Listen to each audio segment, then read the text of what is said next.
and I had been friends since high school. We've always loved exploring abandoned structures. Dan was into photography and thought it'd be fun for us to do a little exploring of an old place he'd found. A few miles from our town sat the abandoned Thorn Hospital for the criminally insane. The hospital was notorious for abusing patients and was shut down by the state in the 1970s. Ever since, it sat empty and rotting. We were just excited to take pictures of a place people had now forgotten. Just imagine. A winding dirt road leads to the hospital, overgrown with thorny honeysuckle bushes. You can smell them easy. Nature's completely taking the area back. The cold is biting and shoots through our clothes. Finally, there in front of us, the building is Victorian style. All stone, 3 stories, covered in bramble. Windows, all boarded up. Hey, there isn't any vandalism or broken glass, which is strange considering how long the building's been abandoned. It's almost in the same condition as the day it closed. Even crazier, the 25-foot-tall wrought iron doors are wide open. Meh. Making our way up a long flight of stairs, we enter the building. Just enough sunlight cracks through the boarded windows, so we can see without a flashlight after letting our eyes adjust. Through the walls, random creaks and banging echo around. A damp, musty odor sticks in our lungs. This place is unbelievable. We need a whole day to document this place top to bottom. Can you imagine all the Insta-follows we're going to get from these pictures? To the right sits a patient intake desk. Yellowing files, a rotary phone lying on its side, the receiver dangling over the edge of the counter. Do you hear that? You think it's still working? Nah, you're hearing things. This place hasn't had power or phone service for decades. Hey, look at that sweeping staircase. The burgundy carpet all along it is really rotted out and still looks nice with everything else being so grey. Come on, there's so much to see. He's disappeared up the second floor hallway and I have to start running to keep up. No one should get separated here. It's darker in the bowels of this building. Not sure how far we're inside now. Drawing the flashlight, it's easier to see how hallways around us make a T-shaped crossroad. To the right, next to the nurse's station, a directory reads, shock therapy, maximum security, cafeteria. Huh, so many options. Dan, turn on your flashlight. There he goes, running past again, this time down the hallway.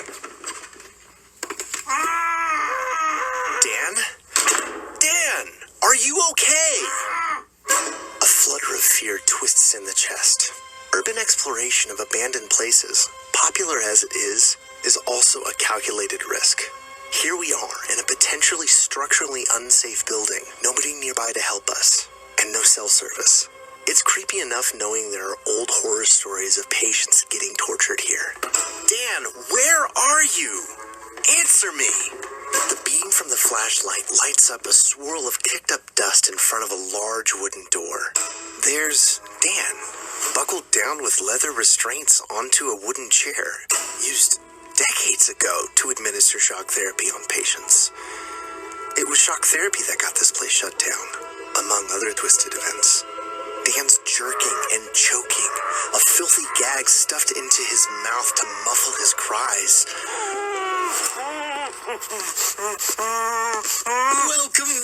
Welcome to Thorn Hospital for the Criminally Insane. I'm Dr. Kinsey. It's been so long since we've had new patients, but don't worry, my friends. I was a patient here once and now I'm the new medical director. He's wiry and grisly. Tattered old hospital scrubs and a white lab coat, covered in filth and brown splatter, holding up a large rusted syringe in the air. He squirts a suspicious dark-colored liquid out the top. Breathing stops when adrenaline kicks in. Chest heaving for more air makes the stomach begin to knot and twist. A heavy eardrum pounding turns out to be my heart racing. Legs fall heavily while whirling around to run, throwing open the door and crashing directly into a fat belly of a towering man, at least 6'4" and 300 pounds. A linebacker if you ever saw one. Wearing the same sort of scrubs and lab coat combo as his cohort. His meaty hand cramping down on the back of my neck and crunching nerves. Lifting and uprooting me from the ground like a turnip. Dangling lightheaded, oxygen cut off from his grip. Kicking and thrashing does nothing. A warm pinching pain shoots up my back, a side effect from bouncing off being flung on an examination table. Straps tightening and locking down ankles, wrists, and squeezing down the head before remembering. No one's around to hear us. Bound, can't move. Dr. Kinsey skips his way past Dan and bends in close. I feel him against my arm. Tingling fingers and toes are going numb. Can't turn away from his air of BO and feces, forcing the stomach to convulse. Gagging, mind dizzy. Towering directly over the table and my face. It's obvious the stains on his lab coat are dried blood. Now, I know it's hard being a new patient, but don't worry, my friend. I'm the best doctor in the world, and I'm dedicated to making you and your friend well again. Some of my treatments may be controversial, but I promise you'll feel right as rain by the time we're done here. Now let's get started. Something's clammy as it's placed across my forehead and covers the ears.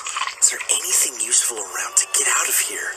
To the left is a large generator surrounded by an array of orange extension cords and wires. Like a perverse science experiment, the mad doctor has somehow rigged the generator to have power. He's dancing back across the room. Yes. This is going to be a medical marvel. You gentlemen are about to embark on a glorious medical journey of my own brand of experimental shock therapy. Then you'll feel so much better. Staring up at the circular water stains on the moldy drop ceiling, grimly realizing why this place has gone untouched by curious explorers. The mad doctor's approaching as the hum of electricity increases. Around the head, hairs begin to stand at attention, making the skin tingle. Now, I'm not going to lie, my friend. This is going to hurt a lot, and I'm here to help you through it.